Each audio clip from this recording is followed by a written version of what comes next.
Сәлем достар, бүгін сіздермен қызылшадан табиғи сок жасау әдісін көрсетемін. Оған керекті заттар: 3 тал қызылша, 2 килограмм алма, 4 сәбіз және де 2 тал киви. Осы керекті заттарымыздың бәрін түгел 4 бұрыштап турап аламыз. Киви бір күндік калориялық витаминдерге бай. Ол иммунитет жақсартады. Суық дегенде аптасына 2 рет жеу керек. Антистресс, ас қорытуды жақсартады. Витамин В1, магний бар онда. Миды жақсартады. Балаларға берсеңіз, бала тынышталады. Қызылша өте пайдалы көкөніс болып есептеледі.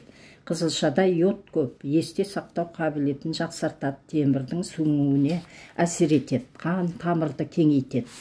Бұлшық еттерге ауа түсуін арттырады. Сәбіз С витаминге бай, ұзақ өмір сүрудің сыры. Сәбіздің құрамында каротин бар, сондай-ақ С, В, Д, Е дәрумендерге бай. Сәбіздің құрамында калий, кальций, темір, марганец, фосфор, магний бар. Сәбіз шырыны ағзаны қалыпқа келтіреді, қанды тазартады, улы заттардан ағзаны тазартады. Анемия кезінде сәбізді көп жеу керек.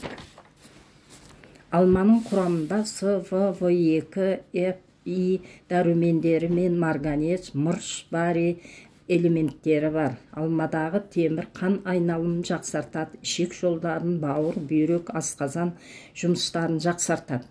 Бет терісінің түсін жақсартып, холестерин мөлшерін азайтады.